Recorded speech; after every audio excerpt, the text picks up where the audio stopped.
The sun was slowly sinking behind the trees, painting the sky with streaks of orange and pink.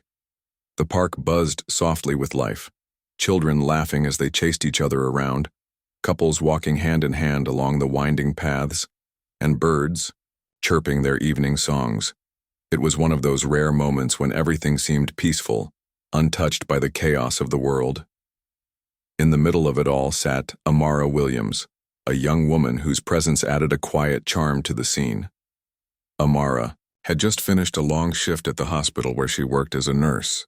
Her day had been exhausting, running between patients, calming worried families, and trying to keep up with endless paperwork. But now, sitting on a wooden bench under the shade of an old oak tree, she felt herself finally relaxing. She leaned back slightly, letting the cool breeze brush against her face. The air smelled fresh, like grass and flowers mixed together, and it made her feel lighter somehow.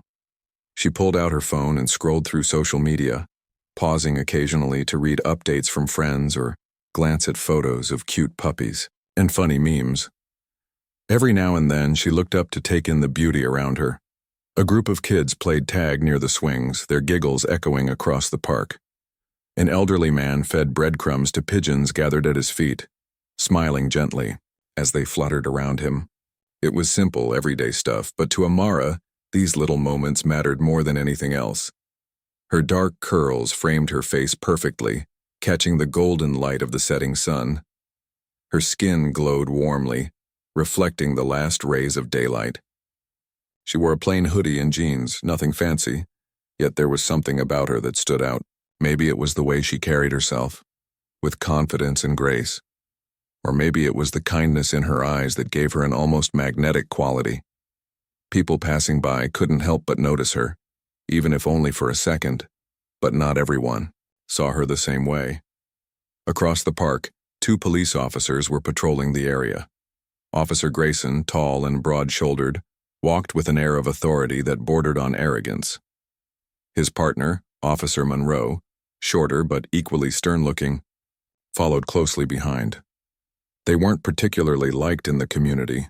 Many residents whispered about how they always seemed to target certain groups of people while turning a blind eye to others. Still, most folks avoided crossing their path, knowing better than to draw unnecessary attention to themselves. As the officers scanned the park, their eyes landed on Amara. At first, they didn't say anything, just exchanged a quick glance. Then Grayson smirked, nudging Monroe with his elbow. "Look at this," he muttered, his tone dripping with disdain. "Sitting here all alone looking shady." Monroe raised an eyebrow. "You think she's up to something?" Grayson shrugged. "Doesn't matter. She fits the profile." Without another word, they started walking toward her. Amara didn't notice them at first. She was too absorbed in scrolling through her phone, humming softly to herself. When she finally looked up and saw the 2 officers approaching, her heart skipped a beat. Something about the way they moved, deliberate, calculated, made her uneasy. She straightened up slightly, tucking her phone into her pocket and forcing a polite smile. "Good evening, officers," she said, her voice calm but cautious. "Is everything okay?" Grayson didn't return the smile. Instead, he stopped right in front of her, towering over her seated form. "Stand up!" he barked, his tone sharp and commanding. Amara blinked, caught off guard. "Why? Did I do something wrong?" "We'll ask the questions here," Monroe chimed in, stepping closer. His hand rested casually on the baton attached to his belt, a subtle but unmistakable show of power. For a moment, Amara froze. Her mind raced, trying to make sense of what was happening. She hadn't done anything illegal. She was simply enjoying some fresh air after a hard day's work. Why were they treating her like a criminal? Slowly, she stood up, holding her hands out slightly to show she wasn't hiding anything. "What's going on?" she asked again, her voice firmer this time. "I haven't broken any laws." Grayson ignored her question. "Turn around and put your hands behind your back." Amara's stomach churned. This wasn't right. She wanted to argue, to demand answers, but she knew better than to provoke them further. Reluctantly, she complied, turning around and placing her hands behind her back. The cold metal of the handcuffs clicked into place, biting into her wrists. Tears pricked at the corners of her eyes, but she refused to let them fall. She wouldn't give them the satisfaction. "You're coming with us," Grayson said gruffly, gripping her arm tightly and leading her away from the bench. Amara stumbled slightly, thrown off balance by the rough handling. Her mind screamed at her to resist, to fight back, but she forced herself to stay composed. This wasn't over. Not yet.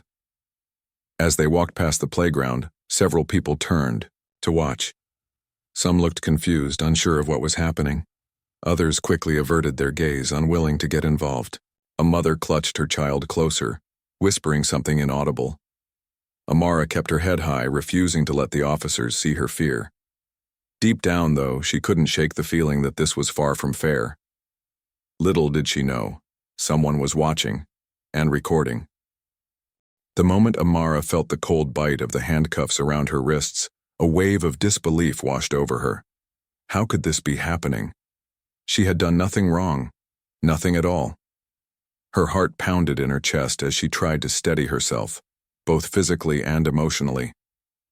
The officer's grip on her arms was firm, almost painfully so, but it wasn't just their physical force that unsettled her. It was the way they looked at her, as if she were less than human, as if she deserved this treatment simply because of who she was. "Why are you doing this?" Amara asked again, her voice trembling slightly despite her best efforts to stay calm. "I haven't done anything illegal." Grayson didn't even glance at her. He kept walking, dragging her along with him as though she were an object rather than a person. "We'll decide what's legal and what's not," he snapped, his tone laced with irritation. "You don't get to ask questions." Amara swallowed, hard, trying to push down the lump forming in her throat. She wanted to scream, to demand justice, but she knew it wouldn't do any good. These men weren't interested in listening to her side of the story.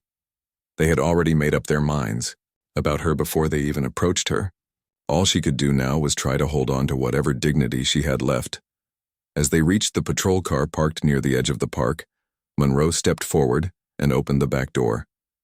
The interior light flickered on, illuminating the worn seats inside.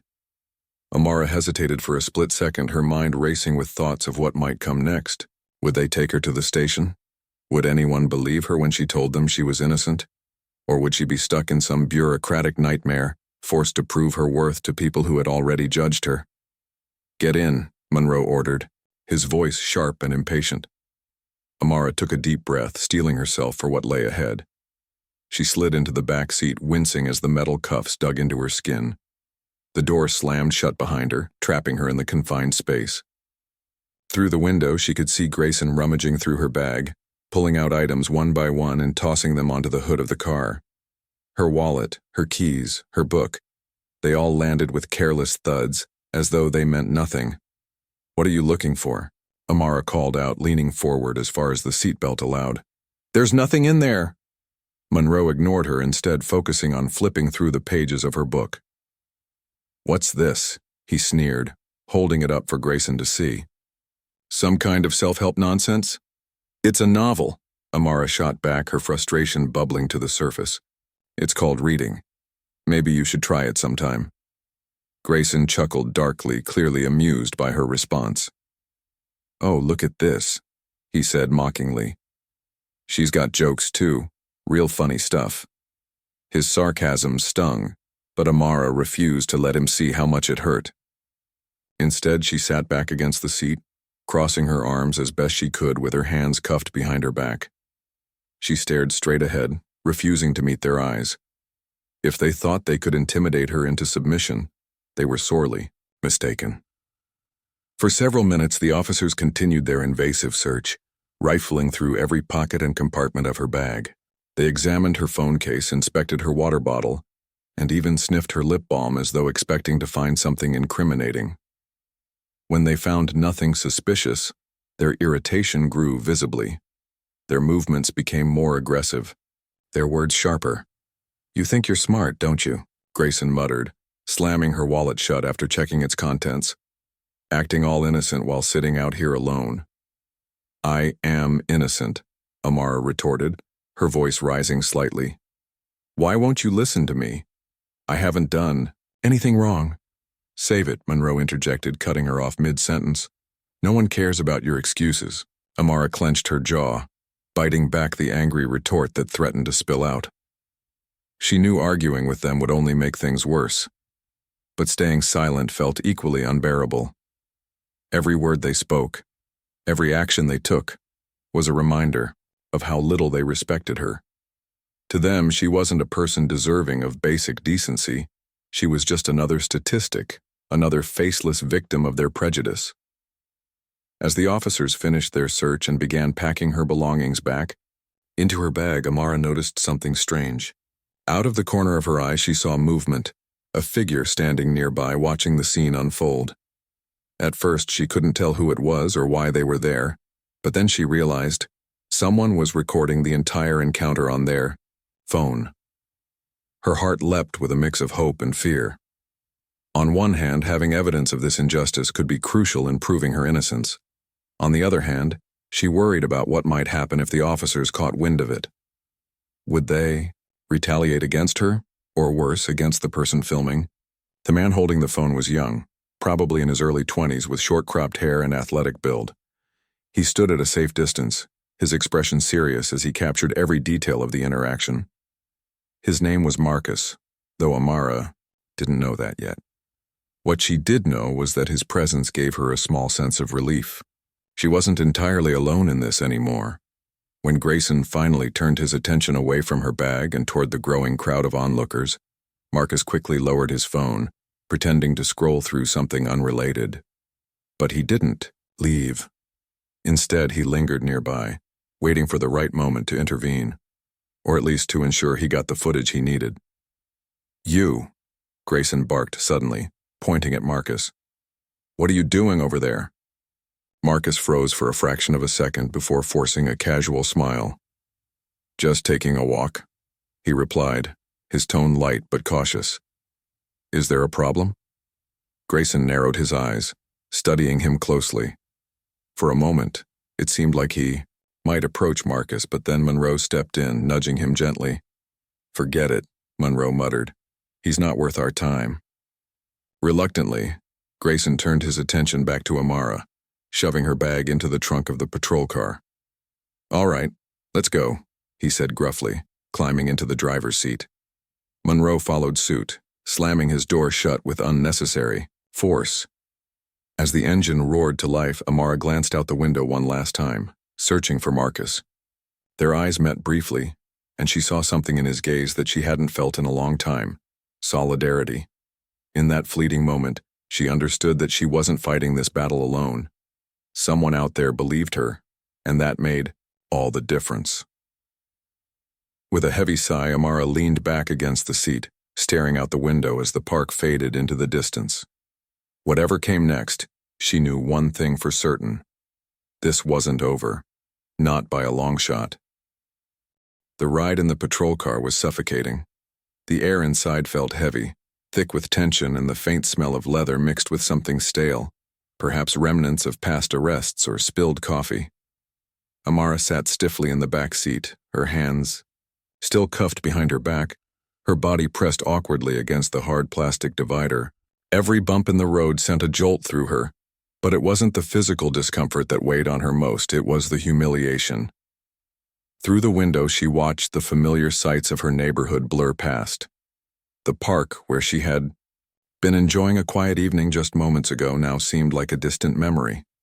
The golden hues of sunset were fading fast, replaced by the dim glow of streetlights flickering to life. It was as if the world itself was shifting, becoming darker and colder along with her mood. Grayson drove with an air of indifference, his eyes fixed on the road ahead, while Monroe occasionally glanced back at Amara through the rearview mirror. Neither of them spoke, but their silence was deafening. It carried an unspoken message. "You're nothing to us." Amara's mind raced, replaying the events of the past hour. She couldn't stop thinking about how quickly everything had spiraled out of control. One moment she was sitting peacefully on a bench, scrolling through her phone. The next she was being treated like a criminal. What had she done to deserve this? Was it because of the color of her skin? Because she was alone in the park? Or was it simply because these officers had decided she didn't belong? Her thoughts turned to Marcus, the young man who had been filming the encounter. She hoped he had managed to capture enough footage to prove her innocence. But even as she clung to that hope, doubt crept in. Would anyone care? Would the video make a difference? Or would it be dismissed like so many other stories of injustice? As they pulled into the police station parking lot, Grayson killed the engine and stepped out without saying a word. Monroe followed suit, opening the back door and gesturing for Amara to get out. She hesitated for a moment, then slid across the seat and stepped onto the pavement. The cool night air hit her face, but it did little to ease the knot of anxiety, tightening in her chest. Inside the station, the atmosphere was starkly different from the peacefulness of the park. Fluorescent lights buzzed overhead, casting harsh shadows across the room. A few officers sat at desks, typing away on computers or chatting casually with one another.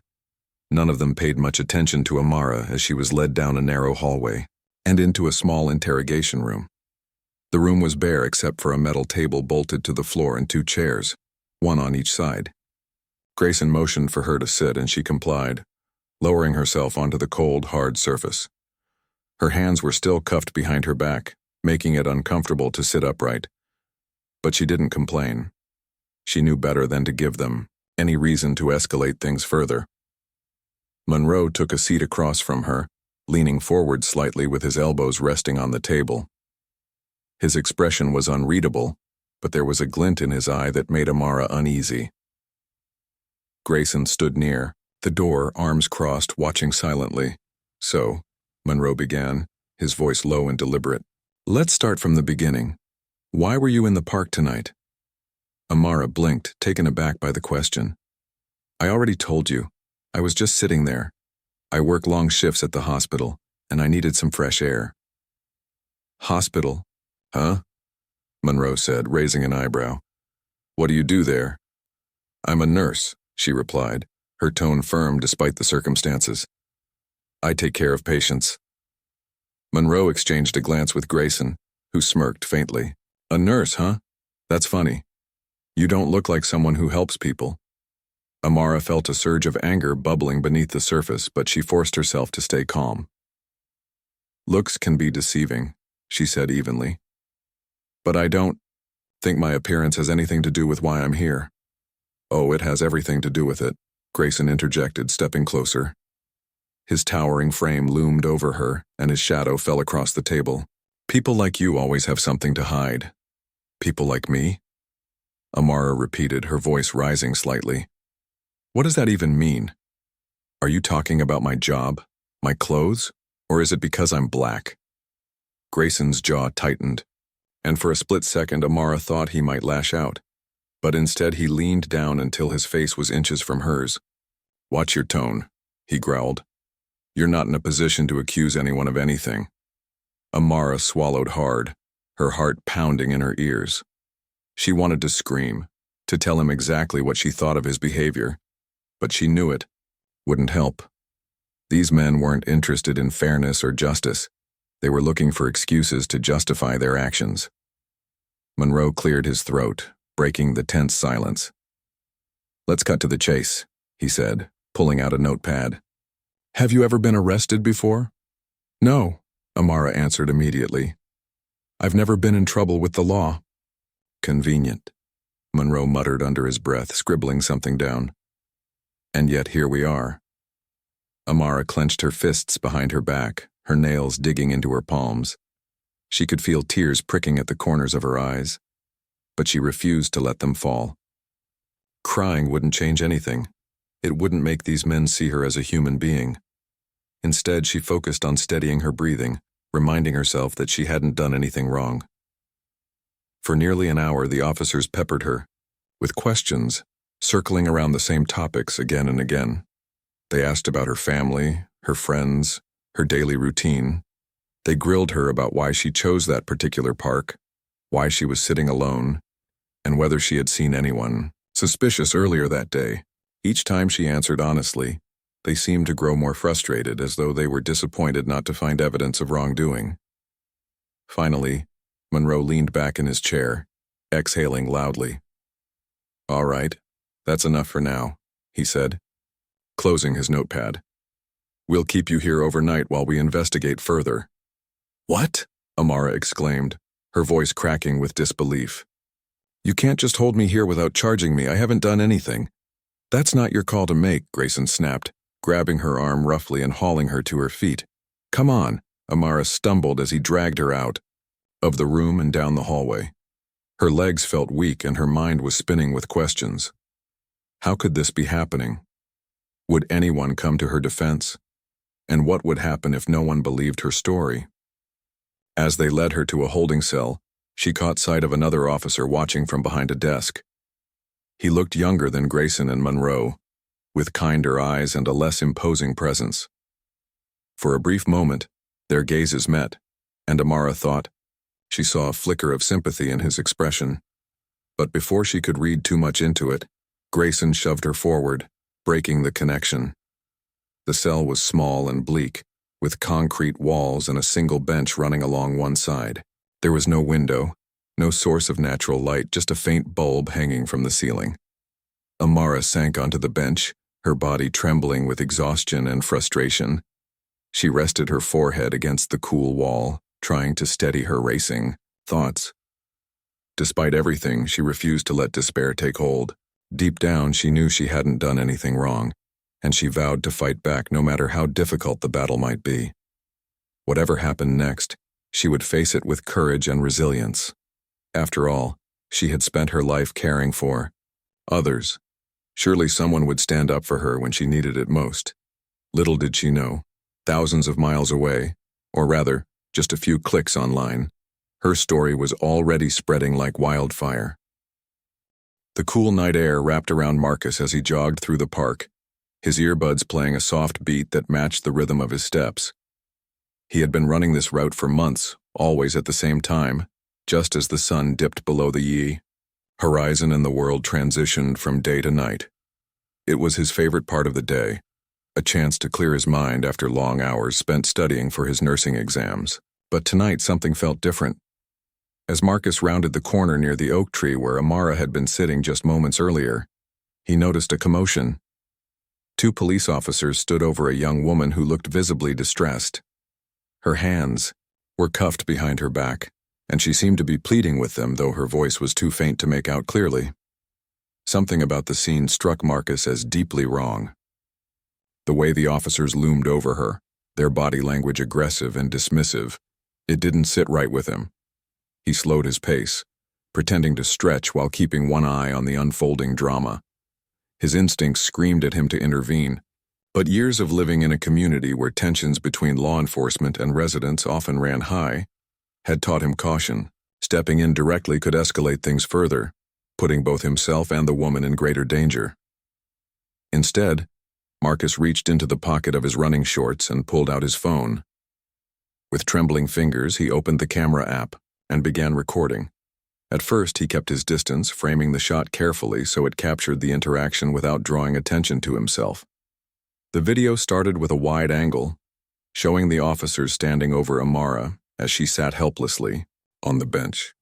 Then, as they roughly handcuffed her and led her toward the patrol car, Marcus adjusted his position slightly, ensuring he stayed within range but far enough away to avoid detection.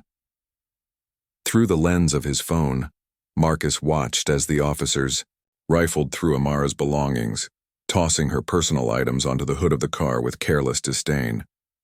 He zoomed in briefly when one of them sneered at her book, mocking its contents. Every word they spoke carried an undercurrent of hostility, every action dripping with contempt. It wasn't just profiling, it was outright cruelty, and Marcus couldn't look away. When Grayson suddenly turned his gaze toward Marcus, the young man's heart skipped a beat. For a split second, panic surged through him. Had they noticed? Was he about to become the next target? Quickly, Marcus lowered his phone and feigned nonchalance, scrolling through his social media feed as if nothing unusual was happening. To his relief, the officer muttered something to his partner and turned back to Amara, seemingly uninterested in pursuing the matter further. But Marcus didn't relax completely. He continued filming discreetly, moving closer whenever possible to capture clearer audio. As the officers shoved Amara into the back seat of the patrol car, he caught her expression through the window, a mixture of fear, frustration, and quiet defiance. Their eyes met briefly, and in that moment Marcus felt a surge of determination. This wasn't just footage, it was evidence, and if he played his cards right, it could spark change. Once the patrol car drove off, Marcus lingered for a few minutes collecting his thoughts. His mind raced with possibilities. Should he post the video immediately? Report the incident to local authorities? Or should he wait until he had more information before acting? Ultimately, he decided to trust his gut. He knew how quickly stories like this could disappear without proper attention, buried under layers of bureaucracy or ignored altogether. If he wanted justice for Amara, he needed to act fast. Back at home, Marcus uploaded the video to his social media accounts, adding a caption that summarized what he had witnessed. Racist cops harassing an innocent black woman tonight in town. Name: Justice needs to be served. He included hashtags like MAR accountability, NAR justice for all, and Black Lives Matter, hoping to amplify the message. Then he hit post and waited. Within minutes, the video began gaining traction. Friends and acquaintances shared it, commenting with messages of outrage and support. Strangers chimed in too, expressing disbelief at the blatant abuse of power. Some viewers recognized Amara from the hospital where she worked, tagging her colleagues and urging them to reach out. Others tagged local news outlets demanding coverage of the incident. The momentum built rapidly, fueled by a collective sense of indignation. By midnight, the video had gone viral. Thousands of views turned into tens of thousands, then hundreds of thousands. People across the country and even internationally were watching, sharing, and discussing the footage. Comments poured in, ranging from heartfelt messages of solidarity to fiery calls for accountability. Many praised Marcus for having the courage to film the encounter, while others criticized him for not stepping in directly to help Amara. Despite the mixed reactions, one thing was clear: the story had struck a nerve. Local activists took notice almost immediately.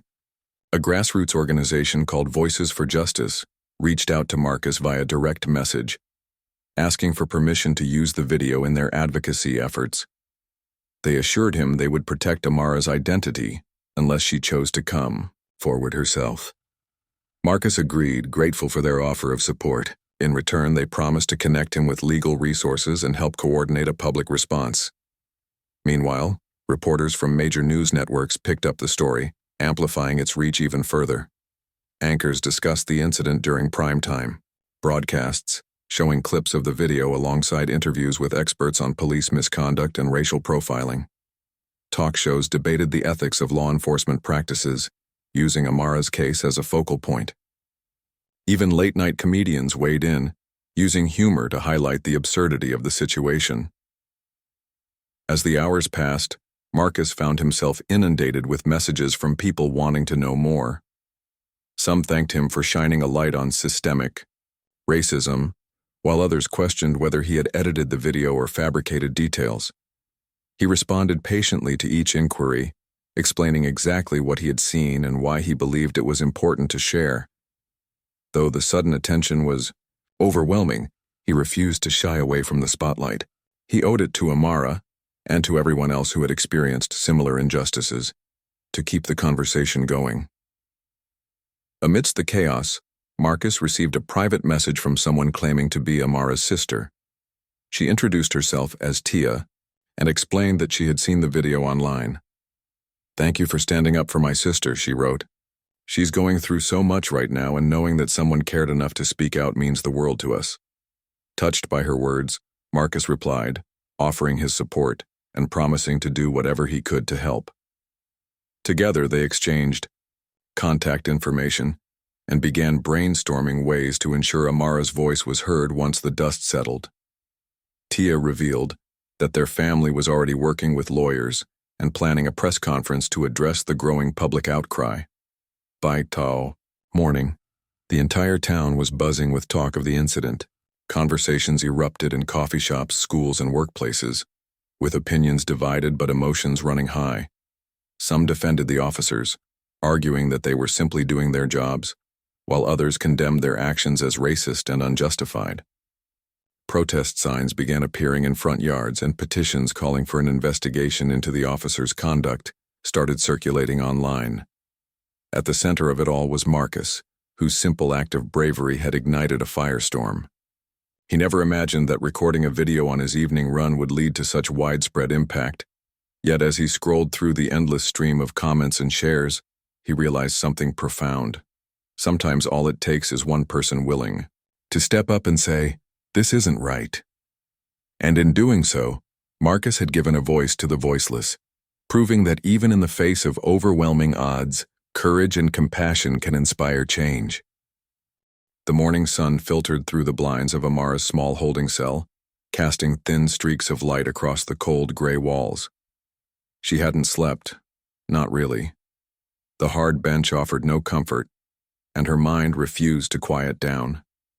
Every time she closed her eyes, images of the previous night replayed in vivid detail. The officers' sneers, the click of handcuffs, the feeling of helplessness as they dragged her away from the park. Her body ached from sitting upright for hours, but it was nothing compared to the weight pressing on her chest. As dawn broke, the station began to stir with activity. Officers shuffled in and out, exchanging greetings and sipping coffee from paper cups. No one paid much attention to Amara, who remained seated silently in her cell. She felt invisible, like a ghost haunting the edges of their world. Yet, despite her isolation, she couldn't shake the sense that something outside these walls had shifted. The air seemed charged with anticipation, as though forces beyond her control were gathering momentum. Around mid-morning, a uniformed officer approached, her cell keys jingling in his hand.